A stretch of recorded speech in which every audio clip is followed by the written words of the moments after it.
محمد علی جناح ایک ایسا لیڈر جو لوگوں کی دلوں کی دھڑکن ہے، ایک عظیم لیڈر، دانشور، سیاست ہند کا روشن ستارہ، ایک ذہین اور خود اعتماد سیاستدان، ایک ایسا شخص جس نے تلوار اٹھائے بغیر نہ صرف انگریزوں بلکہ ہندوؤں سے بھی ہمیں نجات دلائی۔ پاکستان کے قیام کے لیے دولت اور منصب کو پیروں تلے رون کر لندن کی خوشحال اور عالیشان زندگی چھوڑ کر ہندوستان آنے والے اور ہمیں ایک آزاد قوم کی حیثیت دلانے کے لیے اپنی جان کی پرواہ کیے بغیر دن رات محنت کرنے والے اس عظیم شخص کا نام محمد علی جناح تھا۔ آپ سب آزاد ہیں اپنے مندروں میں جانے کے لیے، آپ سب آزاد ہیں اپنی مسجدوں میں جانے کے لیے اور کسی بھی اور عبادت گاہ میں جانے کے لیے۔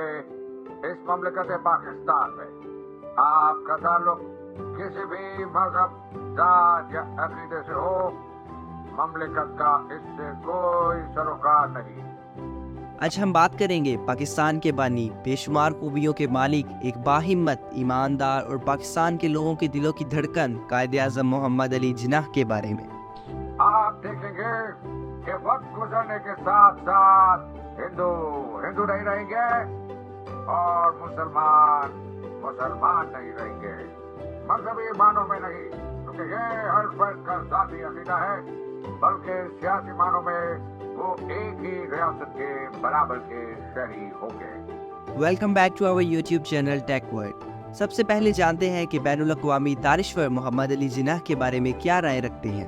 پروفیسر سٹینلے وولفرٹ اپنی کتاب جناح اور پاکستان میں لکھتے ہیں، بہت کم لوگ ایسے ہوتے ہیں جو تاریخ کا دھارا بدل کر رکھ دیتے ہیں، اور ایسے لوگ تو اور بھی کم ہوتے ہیں جو دنیا کا نقشہ ہی بدل کر رکھ دیتے ہیں، اور ایسا کوئی ہی ہوتا ہے جو ایک نئی مملکت قائم کر دیتا ہے۔ محمد علی جناح ایک ایسی شخصیت ہیں جنہوں نے بیک وقت تینوں کارنامے سر انجام دیے۔ 25 دسمبر 1876 کو روشنیوں کے شہر کراچی وزیر مینشن میں پیدا ہونے والا ایک عظیم بچہ جس کا نام محمد علی جناح رکھا گیا۔ محمد علی جناح کے والد کا نام پونجا جناح تھا جو پیشہ ور ایک تاجر تھے۔ محمد علی جناح اپنے 7 بہن بھائیوں میں سب سے بڑے تھے اور ان کا شمار بچپن سے ہی ذہین مگر شرارتی طالب علموں میں ہوتا تھا۔ انہوں نے اپنی تعلیم کا آغاز ممبئی میں گوکل داس پرائمری اسکول سے کیا، اس کے بعد سندھ مدرسۃ الاسلام سے تعلیم حاصل کی۔ 16 سال کی عمر میں میٹرک کا امتحان پاس کیا۔ 1892 میں محمد علی جناح برطانیہ کی gram shipping and trading company سے منسلک ہو گئے جو ان کے خاندانی کاروبار سے بہت گہرا تعلق رکھتی تھی۔ برطانیہ جانے سے پہلے انہوں نے اپنی والدہ کی مرضی سے ایمی بائی سے شادی کر لی، مگر یہ شادی تا دیر قائم نہ رہ سکی اور ان کے برطانیہ جانے کے 6 ماہ بعد ایمی جناح کا انتقال ہو گیا۔ لندن جانے کے کچھ عرصہ بعد انہوں نے نوکری ترک کر دی۔ 1895 میں لندن سے بار اینڈ لا کی ڈگری حاصل کی۔ اس وقت ان کی عمر ابھی 19 برس تھی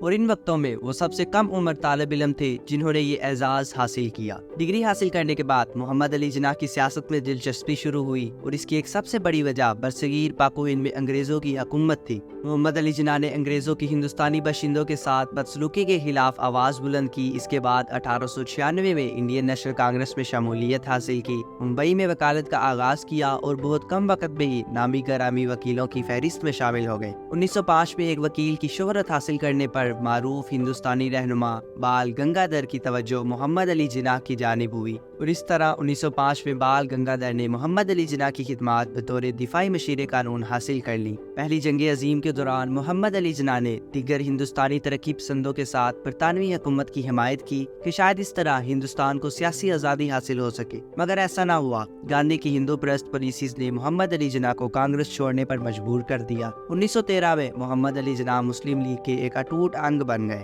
1916 میں محمد علی جناح کو مسلم لیگ کے لکھنؤ میں ہونے والے اجلاس میں صدر منتخب کر لیا گیا اور یہی سال تھا جس میں کانگریس اور مسلم لیگ کے درمیان ایک پرامن معاہدہ ہوا جس کی وجہ محمد علی جناح ہی تھے۔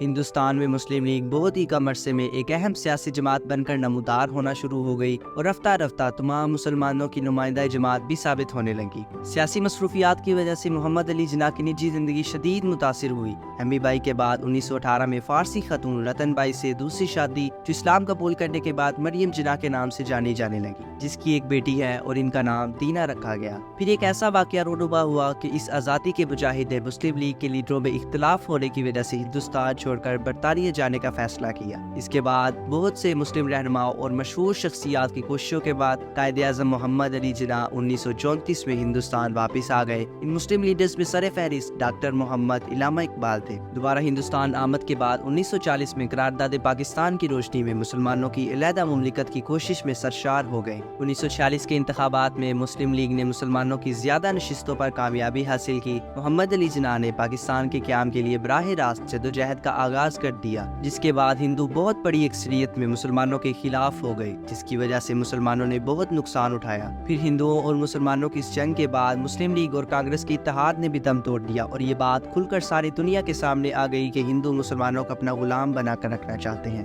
لیکن اپنے مضبوط ارادوں اور بے شمار مسلمانوں کی قربانیوں کے بعد آخرکار 14 اگست 1947 کو پاکستان دنیا کے نقشے پر سامنے آیا۔ اس ساری کامیابی کا سہرا محمد علی جناح کے سر پر تھا، جنہیں اب ہم قائد اعظم محمد علی جناح یا بابا قوم کے نام سے جانتے ہیں۔ قائد اعظم محمد علی جناح نے 15 اگست 1947 کو پاکستان کے پہلے گورنر جنرل کی حیثیت سے حلف اٹھایا، مگر اس طویل جدوجہد نے قائد اعظم محمد علی جناح کو جسمانی طور پر نہایت کمزور کر دیا۔ ڈاکٹرز نے انہیں آرام کرنے کا مشورہ دیا۔ آپ کچھ دن کے لیے زیارہ چلے گئے اور وہاں کچھ دن قیام کرنے کے بعد آپ واپس کراچی آ گئے۔ قسمت کی ستم ظریفی دیکھیے، ایئرپورٹ سے جنرل گورنر ہاؤس جانے کے دوران ان کی ایمبولینس خراب ہو گئی، اور بالآخر 11 ستمبر 1948 کو یہ عظیم لیڈر اپنے بے شمار چاہنے والوں کو سوگوار چھوڑ گیا۔ تو یہ تھی ہماری آج کی سٹوری قائد اعظم محمد علی جناح کے بارے میں۔ اگر آپ کو ہماری آج کی سٹوری پسند آئے تو اسے لائک، ہمارے چینل کو سبسکرائب اور اسے اپنے دوستوں کے ساتھ شیئر ضرور کیجیے گا۔ ملتے ہیں اگلی شاندار ویڈیو میں، تب تک کے لیے اللہ حافظ۔